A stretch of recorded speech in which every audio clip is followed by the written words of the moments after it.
Bismillahirrahmanirrahim. Assalamualaikum warahmatullahi wabarakatuh. Salam sejahtera, salam Pancasila. Perkenalkan, saya Dr. Aris Irawan, SHMH. Saya adalah dosen di Fakultas Hukum Universitas Borneo Tarakan, di mana spesialisasi saya adalah hukum acara pidana dan praktek peradilan pidana. Perkenankan saya menjelaskan terkait mata kuliah hukum acara pidana, di mana mata kuliah hukum acara pidana adalah mata kuliah 4 SKS di Fakultas Hukum Universitas Borneo Tarakan, di mana mahasiswa yang mau mengambil mata kuliah ini harus memenuhi syarat lulus mata kuliah hukum pidana dan mata kuliah hukum pengantar ilmu hukum. Dengan demikian, mata kuliah hukum acara pidana ini diharapkan mahasiswa memiliki kemampuan menerapkan pemikiran logis, kritis, sistematis, inovatif dalam konteks pengembangan dan implementasi hukum acara pidana, praktik peradilan pidana yang memperhatikan nilai-nilai keadilan, kepastian hukum, dan kemanfaatan hukum, menguasai konsep teoritik tentang sistem atau tata hukum nasional Indonesia, begitu juga sejarah perkembangannya.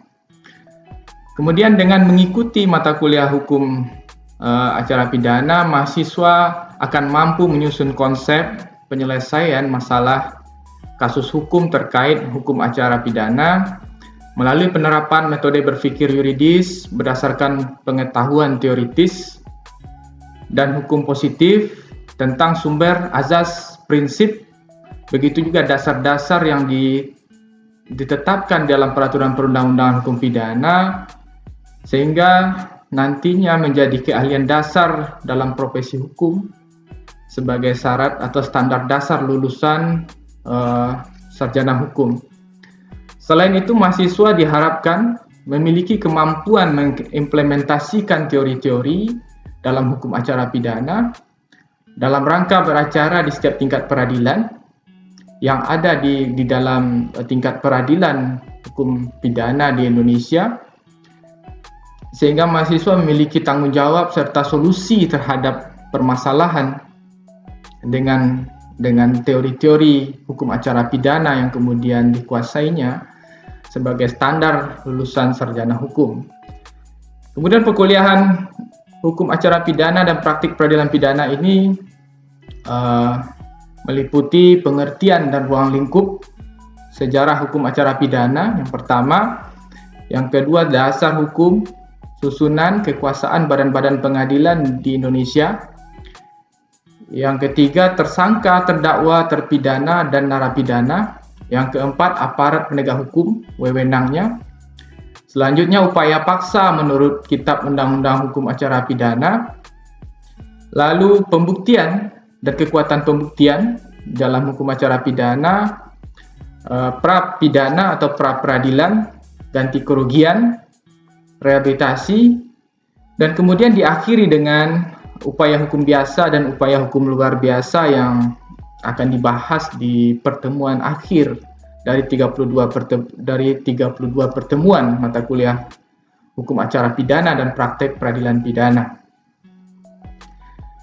Kemudian penjelasan saya berikutnya itu terkait bagaimana saya melaksanakan perkuliahan hukum acara pidana dan praktik acara pidana ini, praktek peradilan pidana ini melalui metode delivery, interaction, and assessment atau DIA.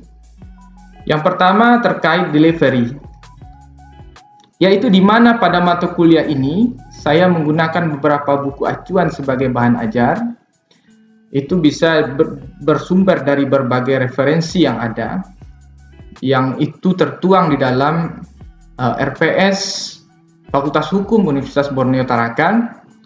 Kemudian saya juga melaksanakan perkuliahan ini kadangkala dengan tim pengajar lain.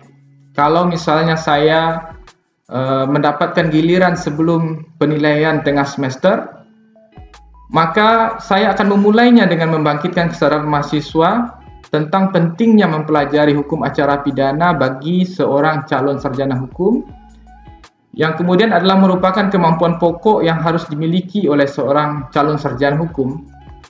Kemudian saya mengajak mahasiswa menyimak beberapa video pembelajaran, kasus-kasus dokumenter, persidangan, rangkaian persidangan dalam suatu kasus tindak pidana. Kemudian dari video tersebut saya akan mengasih tugas terkait itu, dikaitkan dengan capaian perkuliahan dan urgensi mempelajari dan memahami. Kadangkala membahasnya berdasarkan studi kasus, yaitu dalam tataran hukum dalam teori dan hukum dalam praktik, atau law in a book, law in action. Kemudian lalu apabila saya diberi kesempatan kepada tim pengajar, saya diberi kesempatan setelah penilaian tengah semester, maka saya menggunakan pendekatan student centered learning dengan metode pembelajaran project based learning. Strategi saya dengan membagi mahasiswa ke dalam 4 kelompok, di mana masing-masing kelompok dibagi ke dalam masing-masing tema, di mana tiap-tiap kelompok diberikan kesempatan seluas-luasnya menggali dari berbagai referensi yang ada, baik itu landasan filosofis, teori, azas, peraturan perundang-undangan, dan kaitan masalah dengan kasus terkini oleh setiap pihak yang terlibat dalam sistem peradilan pidana atau due process of law, yaitu meliputi sebelum pra-adjudikasi, masa pra-adjudikasi, masa adjudikasi, dan pasca adjudikasi. Yang kemudian tiap-tiap kelompok itu diharapkan mampu menganalisa kasus-kasus tertentu, kasus-kasus hukum terkait, yang kemudian diberikan apakah sudah jalan atau proses hukum acara pidananya sudah tepat sesuai dengan aturan Kitab Undang-Undang Hukum Acara Pidana atau aturan-aturan hukum yang dicita-citakan. Kemudian selanjutnya terkait interaction, yaitu bagaimana saya sebagai seorang dosen menjalin interaksi dengan mahasiswa selama perkuliahan.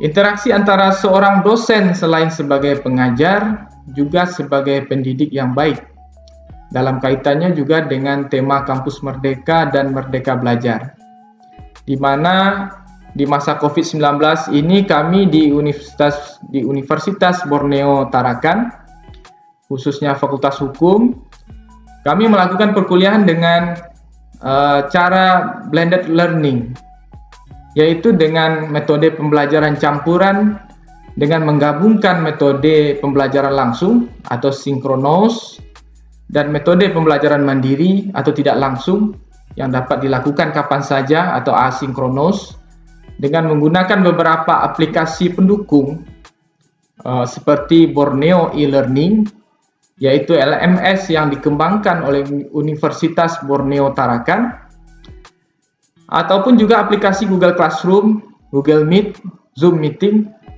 juga termasuk aplikasi WhatsApp, di mana penggunaan Google Classroom saya gunakan untuk membagi RPS, bahan ajar, baik berbentuk video pembelajaran, PowerPoint, bahan ajar, e-book, jurnal-jurnal terkait capaian perkuliahan setiap pertemuannya. Itu juga berkaitan dengan presensi dan absensi mahasiswa di setiap pertemuan. Kemudian terkait video pembelajaran, saya gunakan untuk membahas kasus-kasus tindak pidana terkini, bagaimana sistem persidangan. Kemudian dengan demikian mahasiswa bisa berdiskusi, membahas serta menganalisis masing-masing kasus tersebut dengan kaitannya dalam hukum acara pidana. Dan ada kelebihan ketika membahas kasus atau pembelajaran itu berdasarkan video pembelajaran, karena itu bisa diulang dan mahasiswa itu bisa belajar di mana saja, kapan saja, dan dapat diulang tanpa batas berapapun dia mau mengulangi pembelajaran.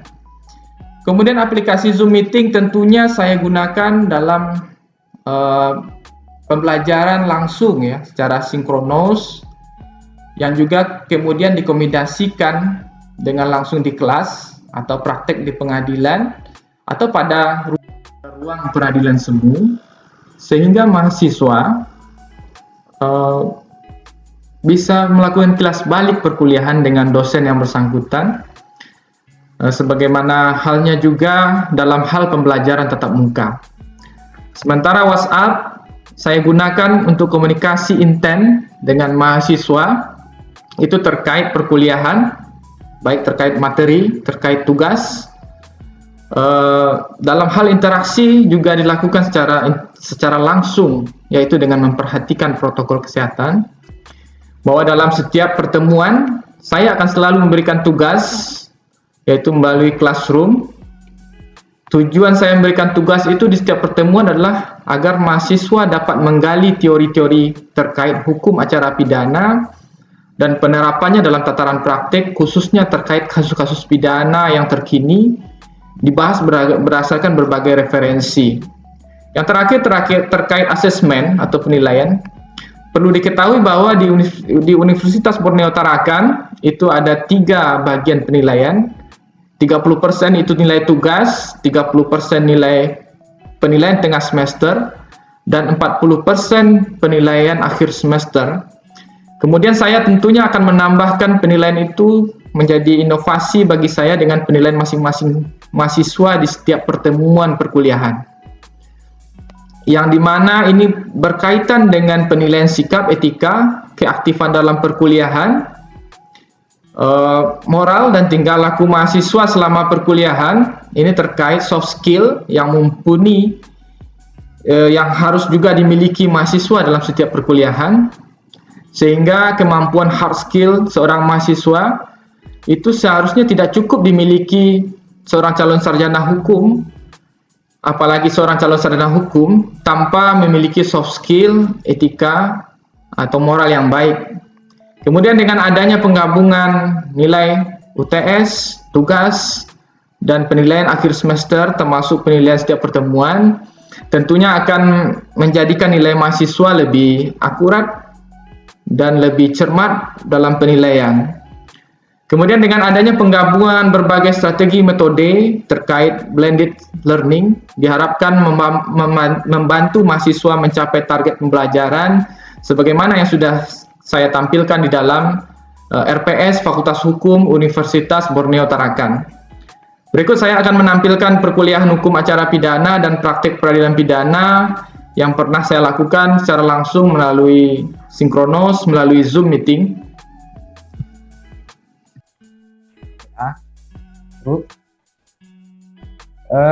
Batasan perkuliahan kita kali ini sebenarnya saya akan membahas itu terkait hukum acara pidana itu pada tahapan atau proses pra-adjudikasi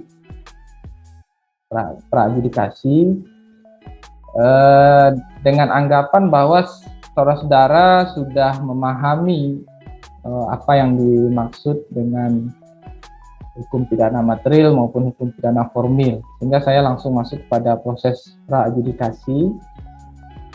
Karena proses pra-adjudikasi untuk pertemuan ini tidak mungkin bisa saya jelaskan semuanya, mungkin akan saya batasi nanti sampai pada tahapan penahanan. Mudah-mudahan cukup waktunya. Oke, kita lanjut aja. Bahwa dasar ya, saya ulangi sedikit pertemuan sebelumnya atau mengkilas balik apa yang sudah ada pada saudara, bahwa sumber dari hukum acara pidana di Indonesia itu ada yang sebelum tahun 1981, ada yang sesudah tahun 1981, yaitu dengan hadirnya Undang-Undang Nomor 8 Tahun 81 tentang hukum acara pidana, yang merupakan karya besar dari bangsa Indonesia terkait hukum pidana formil, yang mengatur tentang bagaimana penegak hukum melaksanakan atau bagaimana pihak-pihak dalam hukum atau dalam sistem peradilan pidana, due process of law itu melaksanakan tugas dan kewenangannya. Ini termasuk juga terkait subjeknya, tersangka, terdakwa, saksi, dan korban. Sebagaimana yang kita ketahui bahwa sebelum tahun 1981, hukum acara pidana kita itu diatur di dalam HIR atau Heerlijke Inland Reglement atau aturan-aturan hukum acara peradilan umum yang itu dibuat oleh pemerintahan kolonial Belanda. Tentunya dalam beberapa pertemuan saudara-saudara sudah memahami itu, bahwa ada perbedaan azas inquisitor dan acquisitor. Di masa HIR itu karena undang-undang atau aturan hukum acaranya itu berdasarkan berlandasan filosofis karena dibuat oleh penjajah, tentunya akan berbeda dengan atau seharusnya akan berbeda dengan materi-materi yang diatur di dalam Undang-Undang Nomor 8 tahun 81 tentang KUHP yang berkaitan dengan hukum acara pidana yang menggunakan asas acquisitor atau tidak lagi menempatkan pelaku tindak pidana itu sebagai objek, tapi menempatkan pelaku pidana sebagai subjek. Nah, ini berbeda nanti dalam persoalan-persoalan yang sebagaimana sudah saudara ketahui sebenarnya dalam beberapa pertemuan, itu masalah hak-hak tersangka, terdakwa.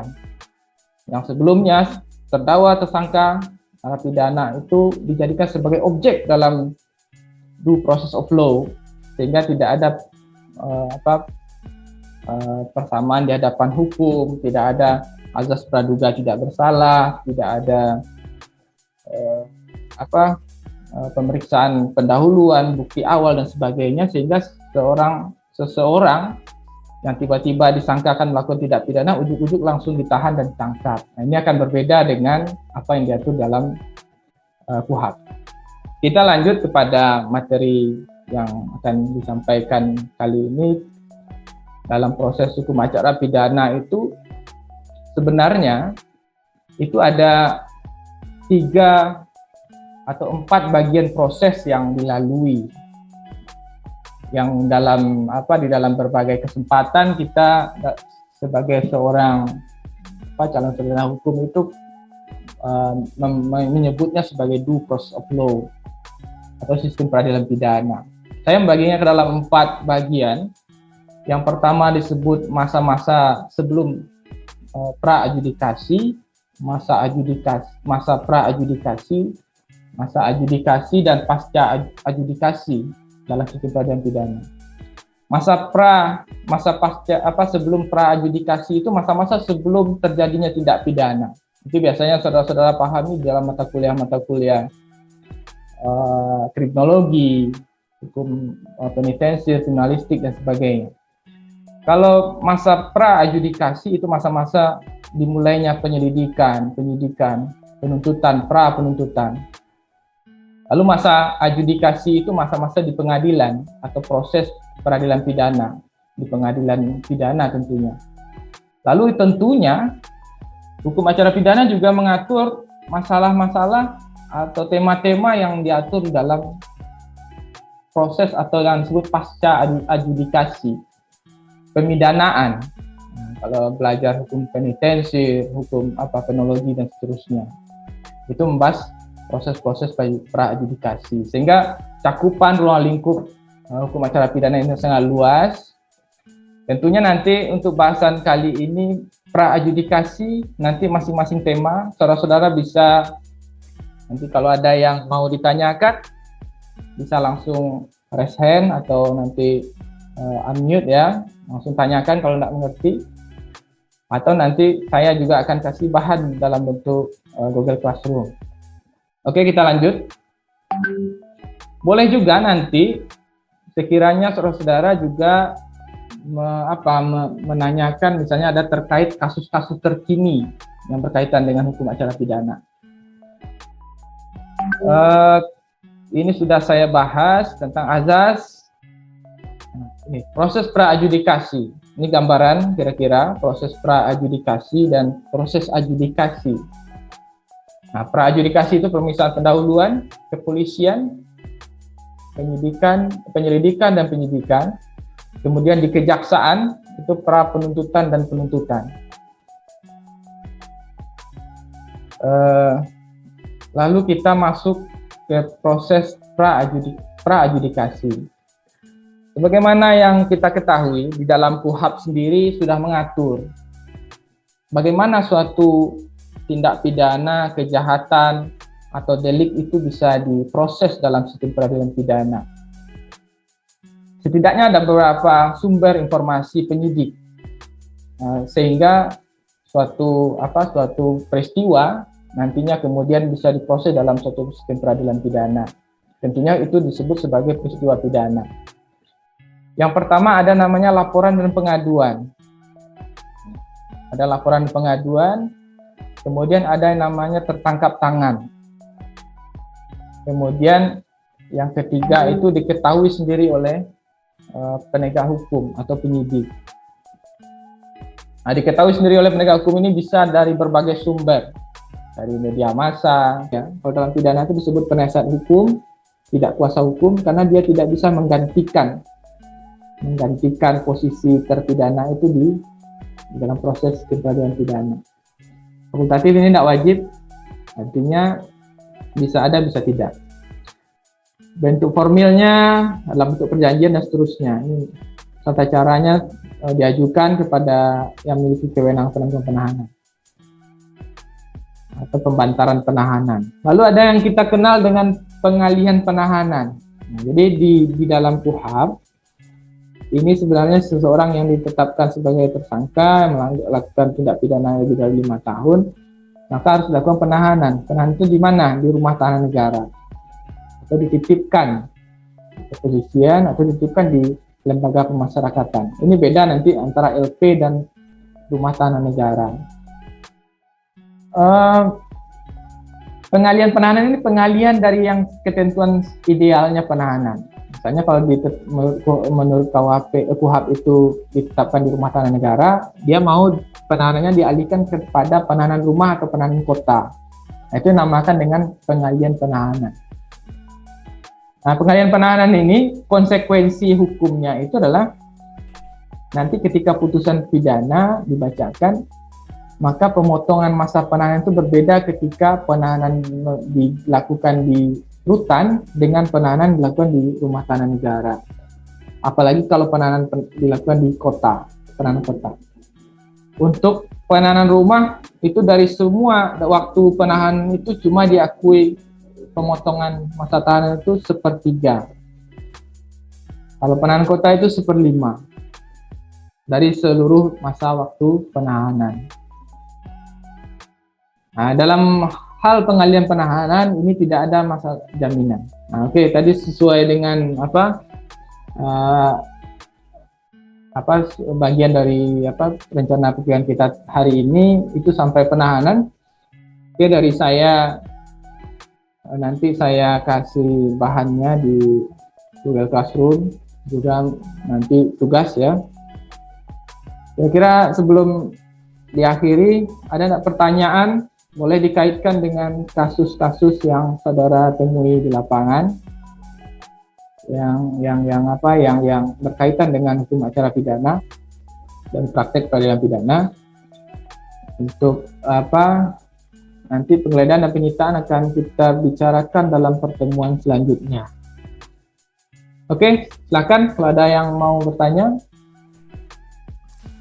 Saya mau bertanya. Ya, silakan, Sidik. Kalau pengalihan penahanan itu Pak, ada minimal batas hukumannya gitu Pak? Atau kayak harus 5 tahun ke bawah gitu baru bisa pengalihan penahanan? Oke, itu aja. Itu saja Pak, terima kasih. Ya, pengalihan penahanan ini bagian dari hak tersangka atau terdakwa. Jika dilakukan penahanan, maka dia tersangka, penasihat hukumnya atau keluarganya itu bisa mengajukan pengalihan penahanan. Pengalihan penahanan kan? Ya. Itu tidak untuk yang di bawah 5 tahun. Artinya ketika ditetapkan dia sebagai untuk ditahan, maka dia bisa mengajukan pengalian penahanan. Ini ada syarat formil pengalian penahanan. Sehingga seharusnya bisa ditahan itu menurut KUHAP memang yang ancaman pidananya 5 tahun, yang lebih dari 5 tahun atau lebih. Tidak ada yang di bawah 5 tahun. Walaupun ada yang di bawah 5 tahun itu tidak ada, itu melanggar ketentuan KUHAP. Kalau memang tindak pidananya itu dikategorikan tindak pidana ringan misalnya, itu tidak mungkin juga dia akan melarikan diri, menghilangkan barang bukti dan seterusnya. Nah, jadi siapa saja bisa mengajukan pengalian penahanan. Itu untuk misalnya siapa saja yang ditetapkan penahanannya, baik itu ditetapkan oleh kepolisian, penyidik, maupun yang ditetapkan oleh penuntut umum di tingkat penuntutan, maupun di tingkat pengadilan pidana. Oke, ada lagi? Satu lagi kalau bisa? Sebelum kita akhiri. Ya, Pak. Ya, akan Paldi. Ya Pak, jadi tadi ada sumber penyidik itu salah satunya kan pengembangan kasus Pak. Nah, apabila mungkin dalam proses pengembangan kasus itu tidak ada bukti yang kuat atau sumber yang jelas kan Pak, itu kadaluarsanya sampai berapa lama Pak? Oh, ya. Kemudian juga tadi ini 2 pertanyaan Pak. Mungkin yang satunya tadi ada upaya paksa untuk penyitaan. Apabila dalam penyitaan itu barang-barang yang dimiliki bukan si pelaku yang punya Pak, apakah ada hak untuk meminta balik gitu Pak, mengganti rugi terhadap yang memiliki barang. Misalnya kan kasus yang baru-baru ini kan Pak, macam bisnis ilegal kan, barang itu tidak lunas misalnya Pak, atau belum dibayar namun disita oleh negara Pak, apakah yang punya itu bisa menuntut haknya Pak untuk meminta balik atau gimana Pak? Oke. Untuk daluarsa dalam tindak pidana ini ada ketentuan pasal 78 KUHP. Untuk pelanggaran kejahatan yang dilakukan dengan alat cetak, daluarsa 1 tahun, maka lewat 1 tahun jaksa kehilangan hak menuntut. Untuk kejahatan ancaman pidana denda yang ancamannya di bawah pidana penjara di bawah 3 tahun, jangka daluarsanya itu 6 tahun.